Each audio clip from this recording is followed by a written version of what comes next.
മഹത്വത്തിൻ സാന്നിധ്യം, ദൈവവചനത്തിൻ അഭിഷേകം, മഹിമയിൽ വാണിടും യേശു കർത്താവിന്റെ സാന്നിധ്യം. ഹല്ലേലൂയ. കർത്താവിൽ പ്രിയ സഹോദരി സഹോദരങ്ങളെ, മഹത്വത്തിൻ സാന്നിധ്യം ഈ ശുശ്രൂഷയിലേക്ക് ഒത്തിരിയേറെ സ്നേഹത്തോടെ കടന്നു വന്നിരിക്കുന്ന എല്ലാ പ്രിയപ്പെട്ടവർക്കും വീണ്ടും വരുന്ന നമ്മുടെ കർത്താവായ യേശുക്രിസ്തുവിൻ്റെ കൃപയും സമാധാനവും ആശംസിക്കുകയാണ്. 17-ാം സങ്കീർത്തനം 14-ാം തിരുവചനം. സങ്കീർത്തകന്റെ തുറന്ന ഏറ്റുപറച്ചിലാണ്. ഈ ലോക ജീവിതം മാത്രം ഓഹരിയായി കരുതുന്ന മനുഷ്യരിൽ നിന്ന് അങ്ങയുടെ കരം എന്നെ രക്ഷിക്കട്ടെ. നിത്യതയുടെ ദർശനമുള്ള ഒരു ദൈവ പൈതലിന്റെ പ്രാർത്ഥനയാണിത്. ഈ ലോക ജീവിതം മാത്രം കണ്ട് ജീവിക്കുന്ന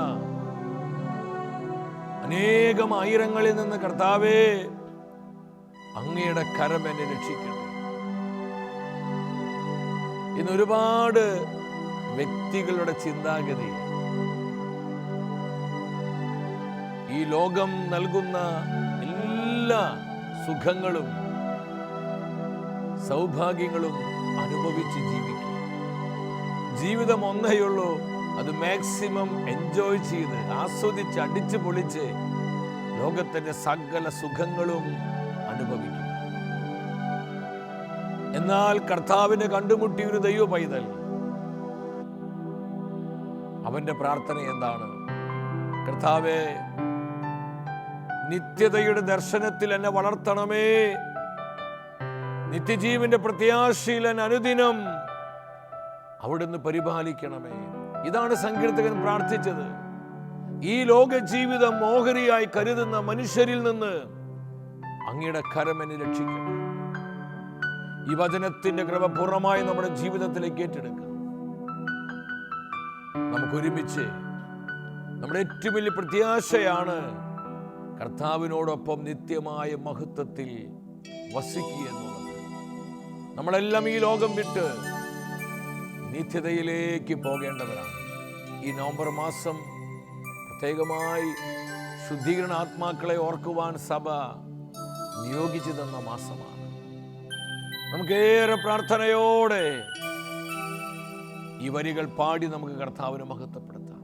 ഒരു നിമിഷം നമ്മുടെ മനസ്സിന്റെ എല്ലാ ഭാരങ്ങളെയും ഹൃദയത്തിന്റെ നൊമ്പരങ്ങളെയും കർത്താവിനെ ഏൽപ്പിച്ചു വലതുകരം സ്വർഗത്തിലേക്ക് ഉയർത്തി നമ്മൾ ഒരുമിച്ച് പ്രാർത്ഥിക്കുകയാണ്. കർത്താവായ ദൈവമേ, കർത്താവായ ദൈവമേ, പരിശുദ്ധാത്മാവിനെ വർഷിക്കണം, പരിശുദ്ധാത്മാവിനെ വർഷിക്കണമേ. ദൈവത്തിന്റെ പരിശുദ്ധാത്മാവേ, ദൈവത്തിന്റെ പരിശുദ്ധാത്മാവേ, ലോകം കണ്ട് ജീവിക്കുവാനല്ല, ലോകം കണ്ട് ജീവിക്കുവാനല്ല, നിത്യത കണ്ട് ജീവിക്കുവാൻ, നിത്യത കണ്ട് ജീവിക്കുവാൻ, നിത്യജീവന്റെ പ്രത്യാശയിൽ വളരുവാൻ, നിത്യജീവന്റെ പ്രത്യാശയിൽ വളരുവാൻ ഞങ്ങളെ അഭിഷേകം ചെയ്യണം, ഞങ്ങൾ അഭിഷേകം ചെയ്യണമേ. പരിശുദ്ധാത്മാവേ വരണമേ, പരിശുദ്ധാത്മാവേ വരണമേ, പരിശുദ്ധാത്മാവേ പ്രവർത്തിക്കണമേ, പരിശുദ്ധാത്മാവേ പ്രവർത്തിക്കണമേ, പരിശുദ്ധാത്മാവേ സംസാരിക്കണമേ, പരിശുദ്ധാത്മാവേ സംസാരിക്കണമേ, പരിശുദ്ധാത്മാവേ ഞങ്ങളെ ഉണർത്തണമേ, പരിശുദ്ധാത്മാവേ ഞങ്ങളെ ഉണർത്തണമേ. Hallelujah, hallelujah. യേശുവേ നന്ദി, യേശുവേ നന്ദി, യേശുവേ സ്തുതി, യേശുവേ സ്തുതി. നമുക്ക് ഒരുമിച്ച് കരങ്ങളടിച്ച് ആത്മാവിൽ നിറഞ്ഞ് നമ്മൾ പാടി പ്രാർത്ഥിക്കുക. നമ്മുടെ ശാശ്വതമായ ഭവനം സ്വർഗത്തിലാണ്. ഈ ലോകം നശ്വരമാണ്. ഈ ലോകവും ലോകത്തിന്റെ മോഹങ്ങളെല്ലാം കടന്നു പോകുന്നു. കർത്താവേ, നിത്യതയുടെ ദർശനത്തിൽ ഞങ്ങളെ വളർത്തണമേ. നിത്യജീവന്റെ പ്രത്യാശയിൽ ഞങ്ങൾ വർദ്ധിച്ചു വരുവാൻ കൃപ ചെയ്യണമേ എന്ന് പ്രാർത്ഥിച്ച് നമ്മൾ ഒരുമിച്ച് കരഘോഷത്തോടെ പാടി പ്രാർത്ഥിക്കുന്നു. ആമേൻ, ആമേൻ കർത്താവേ, ആമേൻ കർത്താവേ. അക്കരയ്ക്കു യാത്ര ചെയ്യും സീയോൻ സഞ്ചാരി, ഓളങ്ങൾ കണ്ടു നീ ഭയപ്പെടേണ്ട. ആമേൻ, ആമേൻ. ഹോളി സ്പിരിറ്റ്, ഓളങ്ങൾ കണ്ടു നീ ഭയപ്പെടേണ്ട. കാറ്റിനെയും കടലിനെയും നിയന്ത്രിപ്പാൻ കഴിവുള്ളവൻ പടകിലുണ്ട്. നിയന്ത്രിപ്പാൻ കഴിവുള്ളവൻ പടകിലുണ്ട്. എന്റെ ദേശം ഇവിടെയല്ല, ഇവിടെ ഞാൻ പരദേശവാസിയാണല്ലോ. കർത്താവേ, ദേശം നിത്യതയുടെ ദർശനം ആത്മാവിൽ പ്രകാശിപ്പിക്കണമേ. പരദേശവാസിയാണല്ലോ. അക്കരയാണൻ ശാശ്വത നാട്, അവിടെ എനിക്കൊരുക്കിയ ഭവനമുണ്ട്. ആമേൻ. പരിശുദ്ധാത്മാവേ, ഉയർത്തിയടിച്ചു പാടുന്നു. അക്കരയ്ക്കു യാത്ര ചെയ്യും സിയോൻ സഞ്ചാരി, ഓളങ്ങൾ കണ്ടു നീ ഭയപ്പെടേണ്ട. അക്കരയ്ക്കു യാത്ര ചെയ്യും സിയോൻ സഞ്ചാരി, ഓളങ്ങൾ കണ്ടു നീ ഭയപ്പെടേണ്ട. ഓളങ്ങൾ കണ്ടു നീ ഭയപ്പെടേണ്ട. ഈ വിശ്വാസയാത്ര നമ്മൾ ഒറ്റയ്ക്കല്ല, കർത്താവിന്റെ സാന്നിധ്യം നമ്മോടൊപ്പമുണ്ട്. ഇരു കരങ്ങളും ഉയർത്തി നമ്മുടെ മധ്യയുള്ള ജീവിക്കുന്ന കർത്താവിന്റെ ജീവനുള്ള സാന്നിധ്യം അനുഭവിച്ച് കരമുയർത്തി സ്വരമുയർത്തി ഒരു മനസ്സോടെ വിളിക്കുന്നു, കർത്താവായ യേശുവേ, ഈശോയേ, ആരാധന ആരാധന ആരാധന ആരാധന. കർത്താവേ, ഓരോ ദിനവും നിത്യതയുടെ ദർശനത്തിൽ വളർത്തണമേ. നിത്യജീവന്റെ പ്രത്യാശ ഞങ്ങളിൽ വർദ്ധിപ്പിക്കണമേ. ഈ ലോകം കണ്ട് ജീവിക്കാനല്ല, ഈ ലോകത്തിൽ നഷ്ടത മനസ്സിലാക്കി കർത്താവേ, ഈ വിശ്വാസയാത്രയിൽ അങ്ങയോടൊപ്പം യാത്ര ചെയ്യുവാൻ, നിത്യത കണ്ട് യാത്ര ചെയ്യുവാൻ ഞങ്ങൾ അഭിഷേകം ചെയ്യണമേ. Hallelujah, hallelujah, hallelujah. Holy spirit move. പതിനായിരങ്ങൾ ഉണർത്തണമേ, ജനലക്ഷങ്ങളെ പ്രചോദിപ്പിക്കണമേ, ഹൃദയങ്ങളെ തുറക്കണമേ, നിത്യജീവന്റെ വചനങ്ങൾ നൽകണമേ, നിത്യതയ്ക്കായി ഞങ്ങളെ പ്രചോദിപ്പിക്കണമേ. Holy spirit move. Hallelujah, hallelujah. കുടുംബങ്ങളിലേക്ക് വരണമേ, സന്യാസ ഭവനങ്ങളിലേക്ക് വരണമേ, സമർപ്പിത കൂട്ടായ്മകളിലേക്ക് വരണമേ, ഞങ്ങളായിരിക്കുന്ന എല്ലാ സ്ഥലങ്ങളിലേക്കും വരണമേ. Come holy spirit. പരിശുദ്ധാത്മാവെല്ലാം ഏറ്റെടുക്കണമേ, മുദ്ര വെക്കണമേ, മുദ്ര വെക്കണമേ, അനോയിന്റ് ചെയ്യണമേ. Hallelujah, hallelujah, hallelujah, hallelujah. ഈശോയെ നന്ദി. പരിശുദ്ധ അമ്മ മാതാവേ, അമ്മ ഞങ്ങൾക്ക് വേണ്ടി പ്രാർത്ഥിക്കുന്നു. അമ്മ മാതാവിന്റെ വിമല ഹൃദയത്തിലേക്ക് ഞങ്ങളെ സമർപ്പിക്കുകയാണ്. ഈ നവംബർ മാസം ശുദ്ധീകരണ ആത്മാക്കൾക്ക് വേണ്ടി പ്രാർത്ഥിച്ചു അനേകം ആത്മാക്കളെ നിത്യ സൗഭാഗ്യത്തിലേക്ക് പ്രവേശിപ്പിക്കുവാൻ ഞങ്ങളുടെ പ്രാർത്ഥനകളും പരിത്യാഗങ്ങളും ഇടവരട്ടെ എന്ന് അമ്മയെ പ്രാർത്ഥിക്കുന്നു. അമ്മ ശുദ്ധീകരണ ആത്മാക്കൾക്ക് വേണ്ടി മധ്യസ്ഥമേകണമേ. സകല വിശുദ്ധരെ മലാഖമാരെ പ്രാർത്ഥിക്കണമേ. ആമേൻ. ഹല്ലേലൂയ.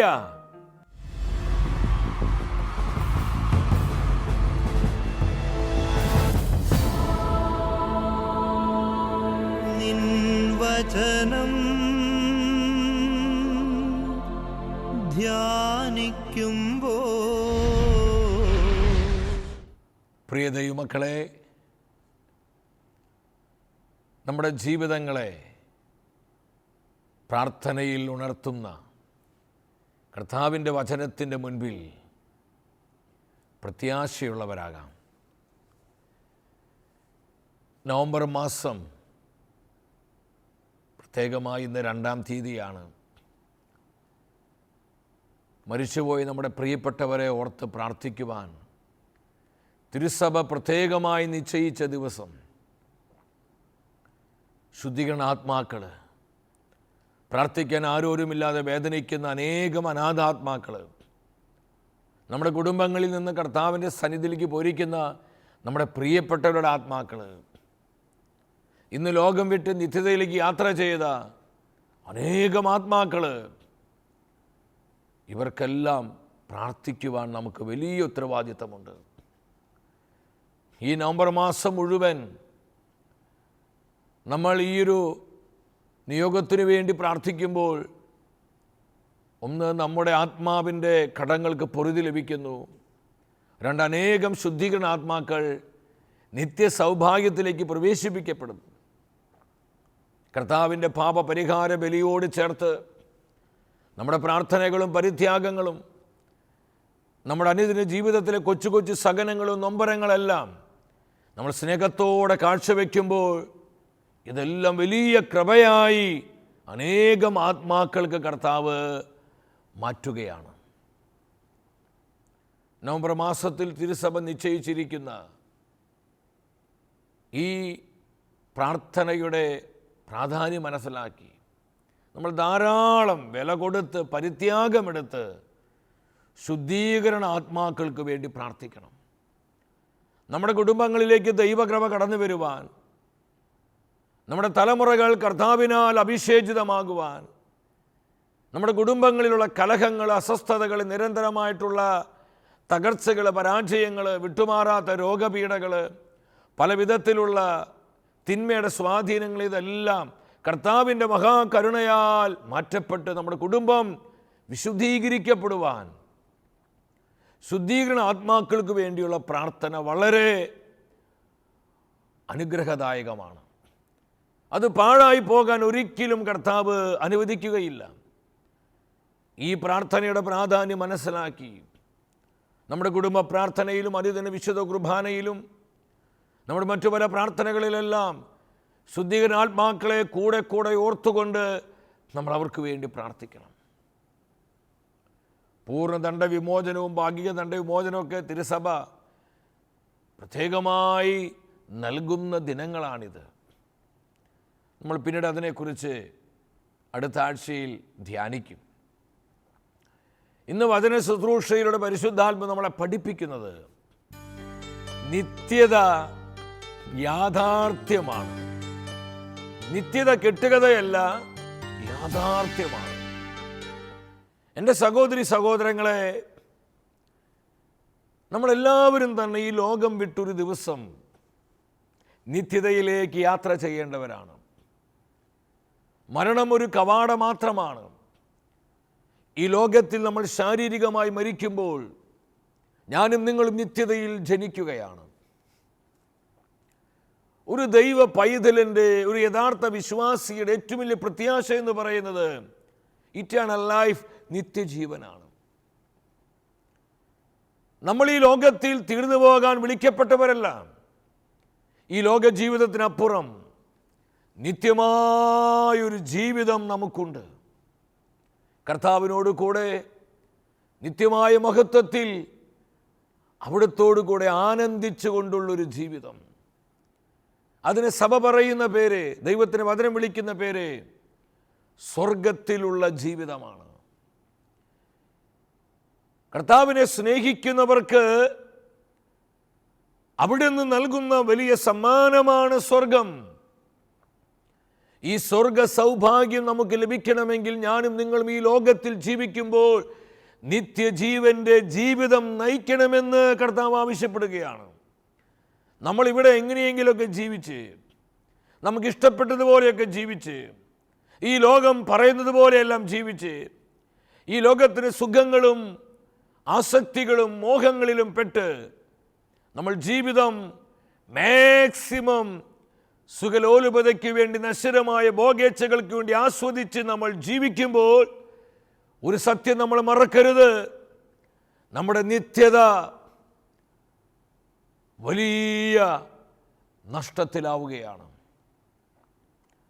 അതുകൊണ്ട് വിശുദ്ധ പൗലോസ് സഭയെ പഠിപ്പിച്ചത് കൊരിന്തോസ് സഭയ്ക്ക് എഴുതിയ 1-ാമത്തെ ലേഖനം 15-ാം അധ്യായം 19-ാം തിരുവചനം, ഈ ജീവിതത്തിന് വേണ്ടി മാത്രം ക്രിസ്തുവിൽ പ്രത്യാശ വെച്ചിട്ടുള്ളവരാണെങ്കിൽ നമ്മൾ എല്ലാ മനുഷ്യരെക്കാൾ നിർഭാഗ്യരാണ്.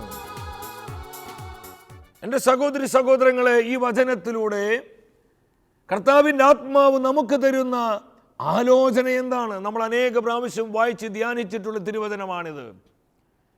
ഈ ലോക ജീവിതത്തിന് വേണ്ടി മാത്രം ഈ ലോകത്തിലെങ്ങനെ സ്വർഗം തീർക്കാം, ഈ ലോകത്തിലെങ്ങനെ സഹനമില്ലാതെ ജീവിക്കാം, ഈ ലോകത്തിലെങ്ങനെ കഷ്ടപ്പാടുകൾ ഒഴിവാക്കാം, അല്ലിലും അലച്ചിലുമില്ലാത്ത സുന്ദരമായ സുഖമായ ജീവിതം ഇവിടെ എങ്ങനെ നമുക്ക് ജീവിച്ച് തീർക്കാം എന്ന് നമ്മൾ ആഗ്രഹിക്കുന്നവരാണെങ്കിൽ നമ്മൾ നഷ്ടപ്പെട്ടവരുടെ കൂട്ടത്തിൽ എണ്ണപ്പെടുമെന്ന് വിശുദ്ധ പൗലോസ് മുന്നറിയിപ്പ് തരികയാണ്. നമ്മൾ ഈ ലോകത്തിലെ എല്ലാ മനുഷ്യരെക്കാൾ ഭാഗ്യം കെട്ടവരാണ്, നിർഭാഗ്യരാണ്. നമ്മൾ എന്തിനാണ് നമ്മുടെ കർത്താവിനെ സ്നേഹിക്കുന്നത്? നമ്മൾ എന്തിനാണ് കർത്താവിനെ പിൻപറ്റുന്നത്?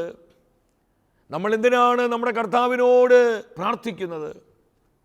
നമ്മുടെ പ്രാർത്ഥനയും ഉപവാസവും നമ്മുടെ നോമ്പും പരിത്യാഗവും ഈ ലോക ജീവിതത്തിന് വേണ്ടി മാത്രമുള്ളതാണോ, അതോ അനേകരുടെ ആത്മരക്ഷയ്ക്ക് വേണ്ടി, അസംഖ്യം ആത്മാക്കളുടെ മാനസാന്തരത്തിന് വേണ്ടി, ശുദ്ധീകരണ ആത്മാക്കളുടെ വിമോചനത്തിന്, നിത്യ സൗഭാഗ്യത്തിന് വേണ്ടി, നിത്യനാശത്തിലേക്ക് പോകുന്ന അസംഖ്യം ആത്മാക്കൾ നിത്യരക്ഷ സ്വന്തമാക്കാൻ വേണ്ടിയാണോ ഞാൻ പ്രാർത്ഥിക്കുന്നത്, പരിത്യാഗം ചെയ്യുന്നത്, ഞാൻ നോമ്പെടുക്കുന്നത്, ഞാൻ ഉപവസിക്കുന്നത്, ഞാൻ കർത്താവിൻ്റെ മുൻപിൽ സ്നേഹത്തോടെ സഹനങ്ങൾ കാഴ്ചവെക്കുന്നത്? അതോ ഈ ലോകത്തിൻ്റെ ഉന്നമനങ്ങൾക്ക് വേണ്ടി, ഭൗതികമായ നേട്ടങ്ങൾക്ക് വേണ്ടി, എൻ്റെ കുടുംബം, എൻ്റെ മക്കൾ, എൻ്റെ ആരോഗ്യം, എൻ്റെ ബിസിനസ്, എൻ്റെ ജോലി, ഇതിലെല്ലാം വലിയ അഭിവൃദ്ധി വരാൻ വേണ്ടി മാത്രമായിട്ടാണോ ഞാൻ എൻ്റെ കർത്താവിനെ സ്നേഹിക്കുന്നതെങ്കിൽ ദൈവത്തിൻ്റെ വചനം സാക്ഷ്യപ്പെടുത്തുകയാണ്, നമ്മൾ ഭാഗ്യം കെട്ടവരാണ്. മറ്റൊരു ഭാഷയിൽ പറഞ്ഞ് നമ്മൾ ശാപഗ്രസ്തരാണ് ദൈവമക്കളെ. ഇന്ന് പലപ്പോഴും കർത്താവിൻ്റെ പ്രവർത്തനങ്ങൾ നമ്മുടെ കൂട്ടായ്മകളിലും നമ്മളായിരിക്കുന്ന മണ്ഡലങ്ങളിലും മങ്ങിപ്പോയിട്ടുണ്ടെങ്കിൽ കർത്താവിന് ശക്തി കുറഞ്ഞിട്ടല്ല, അവിടുന്ന് മാറ്റമില്ലാത്തവനാണ്. സർവശക്തനും സർവാധിപനുമായ ദൈവമാണ്. അവൻ ഇന്നലെയും ഇന്നും എന്നും ഒരുവൻ തന്നെയാണ്. പിന്നെ എന്തുകൊണ്ടാണ് കർത്താവിൻ്റെ പ്രവൃത്തികൾ പലപ്പോഴും നമ്മുടെ ജീവിതങ്ങളിൽ ക്ഷയിച്ചു പോകുന്നത്?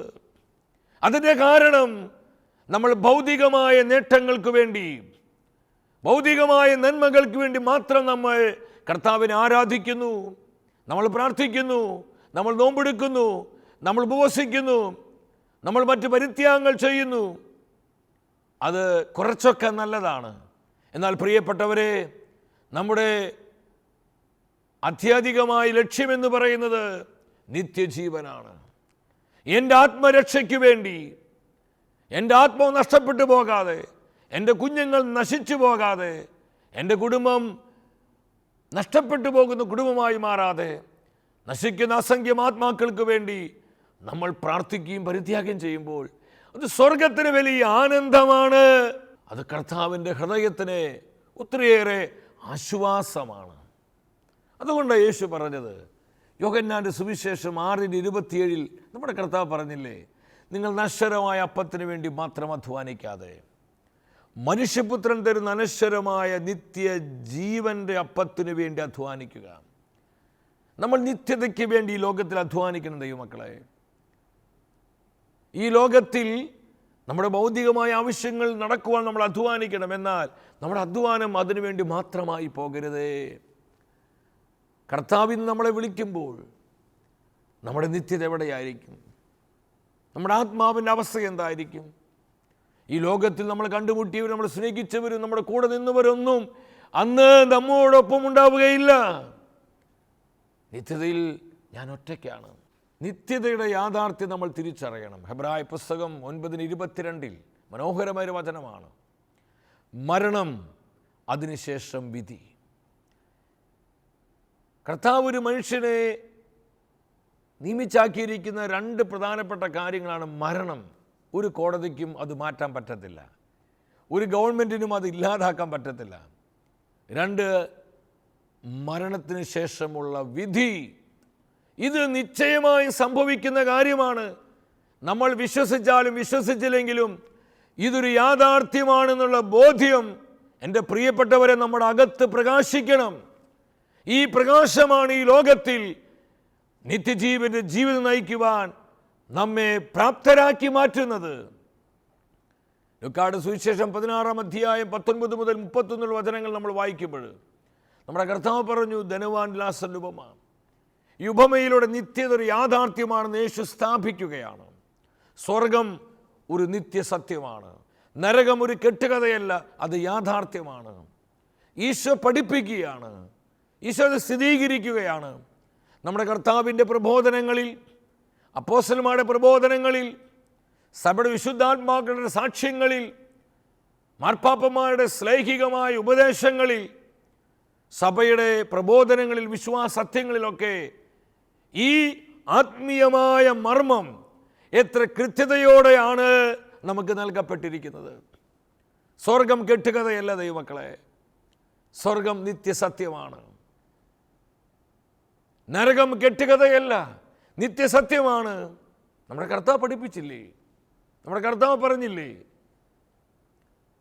സഭയുടെ മതബോധന ഗ്രന്ഥത്തിൽ 1023 കെട്ടി സഭ പറയുന്നുണ്ട്, പരിപൂർണമായി വിശുദ്ധീകരിക്കപ്പെട്ടവരെല്ലാം ക്രിസ്തുവിനോടുകൂടെ അവിടുത്തെ നിത്യമായ മഹത്വത്തിൽ വാഴുന്നു. ഇതിനെയാണ് സ്വർഗമെന്ന് വിശേഷിപ്പിക്കുക. ഇതാണ് സ്വർഗം.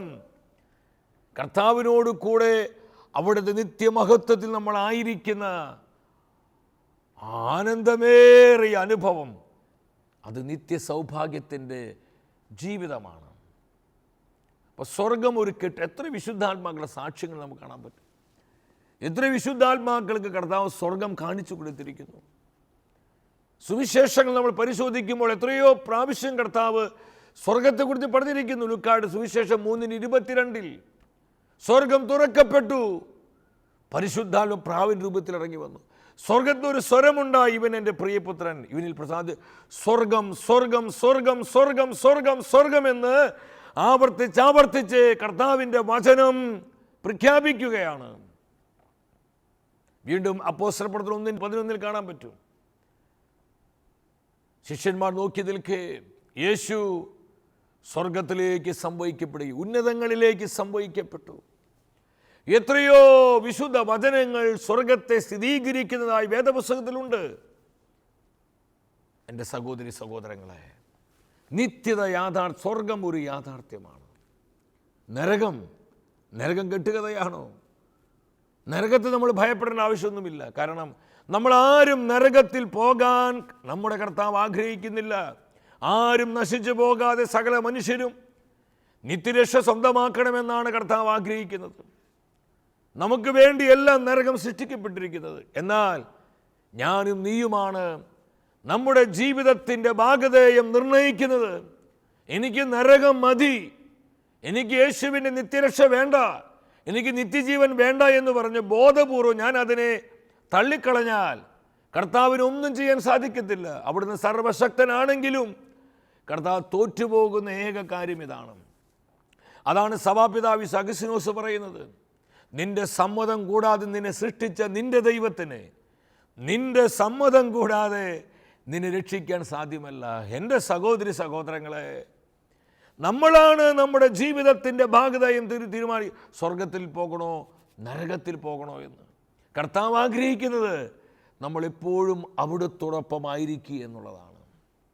നമ്മുടെ കർത്താവ് പറഞ്ഞു, മത്തായിയുടെ സുവിശേഷം 25:46 ഇവർ നിത്യമായ ശിക്ഷയിലേക്കും നീതിമാന്മാർ നിത്യജീവനിലേക്കും പ്രവേശിക്കുന്നു. ഹല്ലേലൂയ. മാനസാന്തരമില്ലാത്ത കഠിനഹൃദയരെ, മാർഗപാപത്തിൽ ജീവിച്ച മനുഷ്യരെ നിത്യശിക്ഷയിലേക്ക്, നീതിമാന്മാരാകട്ടെ നിത്യജീവനിലേക്കും. സഭയുടെ പ്രബോധനം പഠിപ്പിക്കുന്നുണ്ട് നരകത്തിൻ്റെ അസ്തിത്വം യാഥാർത്ഥ്യമാണെന്ന്. 1035 ഖണ്ഡികയിലാണ് സഭ പറയുന്നത്, മാരക പാപത്തിൽ മരിക്കുന്നൊരു മനുഷ്യൻ അനുതപിക്കുന്നില്ലെങ്കിൽ ഉടൻ തന്നെ നരകത്തിൽ നിബന്ധിക്കുന്നു. അനുതാപം മാനസാന്തരം ആവശ്യമാണ്. ഈ ലോകത്തിൻ്റെ നിറങ്ങളും വർണ്ണങ്ങളും കണ്ട് നമ്മുടെ ആത്മാവിനെ നഷ്ടപ്പെടുത്തരുതേ, നമ്മുടെ ആത്മാവിനെ നശിപ്പിച്ച് കളയരുതേ. എൻ്റെ സഹോദരി സഹോദരങ്ങളെ, ഇത് സ്വർഗത്തിൻ്റെ നിലവിളിയാണ്. ഇത് സ്വർഗത്തിൻ്റെ നൊമ്പരവും വേദനയുമാണെന്ന് നമ്മൾ മനസ്സിലാക്കണം. ഈ ലോകത്തെ നിറങ്ങളും വർണ്ണങ്ങളും കണ്ട് എത്രയോ പേര് നാഗരഷ്ടരായി ലോകത്തിൻ്റെ സുഖഭോഗങ്ങളിൽ മുങ്ങിത്താന്ന് പിശാച് അവരെ ചതിച്ച് വഞ്ചിച്ച് നിത്യനാശത്തിലേക്ക് കൊണ്ടുപോവുകയും രക്ഷപ്പെടാനാവാത്ത വിധം നിത്യ നരകത്തിൻ്റെ അഗ്നികുണ്ഡത്തിലേക്ക് അനേകാത്മാക്കളെ കൊണ്ടുപോവുകയാണ്. കർത്താവ് എത്ര പ്രാവശ്യം പറഞ്ഞിരിക്കുന്നത്? വീണ്ടും ശുദ്ധീകരണ സ്ഥലം. ദൈവമക്കളെ, ശുദ്ധീകരണ സ്ഥലം കെട്ടുകഥയാണോ? നമ്മൾ പ്രത്യേകമായി ഈ നവംബർ മാസത്തിൽ ഏറ്റവും അധികം ധ്യാനിക്കുകയും ചിന്തിക്കുകയും നമ്മൾ പ്രാർത്ഥിക്കുകയും ചെയ്യേണ്ടതാണ്. ശുദ്ധീകരണാത്മാക്കൾ. ശുദ്ധീകരണ സ്ഥലം കെട്ടുകഥയല്ല. ദൈവത്തിൻ്റെ വചനം പഠിപ്പിക്കുന്നുണ്ട്. പക്ഷെ പൗലോസ് സഭയോട് പറയുന്നുണ്ട്, കൊരിന്തോസ് സഭയ്ക്ക് 1-ാം ലേഖനം 3-ാം അധ്യായത്തിലാണ്. അവിടെ 15 മുതൽ തുടങ്ങുന്ന വചനങ്ങൾ നമ്മൾ വരുമ്പോൾ അവൻ നഷ്ടം സഹിക്കേണ്ടി വരും, എന്നാൽ അഗ്നിയിലൂടെ എന്നവണ്ണം അവൻ രക്ഷ പ്രാപിക്കും. അഗ്നിയിലൂടെ, ഏതാണ് ഈ അഗ്നി? ശുദ്ധീകരണ അഗ്നിയാണ്. ശുദ്ധീകരണ അഗ്നിയാണ്. നമ്മൾ അടുത്ത ആഴ്ചയിൽ ശുദ്ധീകരണ സ്ഥലം വിശുദ്ധരുടെ കാഴ്ചപ്പാടിൽ അവരെന്തൊക്കെയാണ് ഇതിനെക്കുറിച്ച് പറഞ്ഞിരിക്കുന്നത്, അവർ കിട്ടിയ വെളിപാടുകൾ, ബോധ്യങ്ങൾ നമ്മൾ കൂടുതലായിട്ട് ഈ ശുശ്രൂഷയിൽ ധ്യാനിക്കും. അപ്പം എൻ്റെ സഹോദരി സഹോദരങ്ങളെ, ശുദ്ധീകരണ സ്ഥലം കെട്ടുകഥയല്ല കേട്ടോ. ഇന്ന് അനേകർ ഇതിൽ സ്വർഗമുണ്ട് നരകമുണ്ട് പലരും വിശ്വസിക്കുന്നുണ്ട്, എന്നാൽ ശുദ്ധീകരണ സ്ഥലം വിശ്വസിക്കുന്നില്ല. നമ്മളിത് മനസ്സിലാക്കണം. ഇത് പഴങ്കഥയല്ല, കെട്ടുകഥയല്ല. സഭയുടെ മതബോധനം പഠിപ്പിക്കുന്നു 1030-31 ഖണ്ഡികയിൽ പരിപൂർണമായി ശുദ്ധീകരിക്കപ്പെടാത്ത ആത്മാക്കൾ, സ്വർഗപ്രവേശനത്തിന് പൂർണ്ണമായ യോഗ്യതയില്ലാത്തവരെ, ഇവിടെ അന്തിമമായ ശുദ്ധീകരണം നടക്കുന്ന ആ സ്ഥലമാണ് ശുദ്ധീകരണ സ്ഥലം. ദൈവത്തിൻ്റെ കൃപാവരത്തിലും സൗഹൃദത്തിലും ജീവിച്ചവരൊക്കെ തന്നെയാണ്. പക്ഷേ സ്വർഗ സൗഭാഗ്യത്തിലേക്ക് പ്രവേശിക്കുവാനുള്ള പൂർണ്ണമായ ശുദ്ധീകരണം അവരിൽ സംഭവിച്ചിട്ടില്ല. അപ്പോൾ ഈ പൂർണ്ണമായ ശുദ്ധീകരണം നടക്കുന്ന, ഈ അന്തിമ ശുദ്ധീകരണം നടക്കുന്ന ആ സ്ഥലമാണ് ശുദ്ധീകരണ സ്ഥലം എന്ന് സഭ വിശേഷിപ്പിക്കുന്നത്. അസംഖ്യം ആത്മാക്കളാണ് ശുദ്ധീകരണ സ്ഥലത്തിൽ കിടക്കുന്നത്. നമ്മൾ പ്രാർത്ഥിക്കണം. അവർക്കിനി അനുദപിക്കാൻ പറ്റത്തില്ല, മാനസാന്തരപ്പെടാൻ പറ്റത്തില്ല, അവർക്ക് വേണ്ടി സ്വയം പ്രാർത്ഥിക്കാൻ പറ്റത്തില്ല.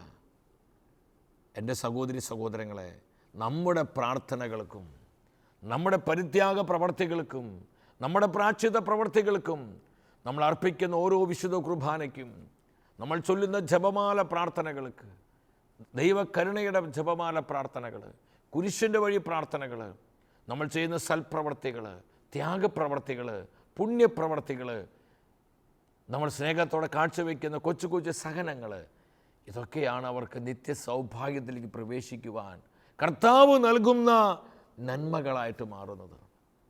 ഈ സത്യം മനസ്സിലാക്കി കൂടുതൽ ഒരുക്കത്തോടെ, ഉണർവോടെ, തീഷ്ണതയോടെ നമുക്ക് ഈ നവംബർ മാസം മുഴുവൻ, നവംബർ മാസം മാത്രമല്ല എല്ലാ ദിവസവും ശുദ്ധീകരണാത്മാക്കളെ ഓർത്ത് നമുക്ക് പ്രാർത്ഥിക്കാം. അതിലൂടെ ഒത്തിരിയേറെ നന്മകൾ, അവർ സ്വർഗത്തിലേക്ക് പ്രവേശിച്ചാൽ പിന്നെ അവർ നമുക്ക് വേണ്ടി മധ്യസ്ഥം വയ്ക്കി കർത്താവിൻ്റെ മുമ്പിൽ വലിയ അനുഗ്രഹങ്ങളും നന്മകളുമാണ് കർത്താവ് നമ്മിലേക്ക് പകരുന്നത്.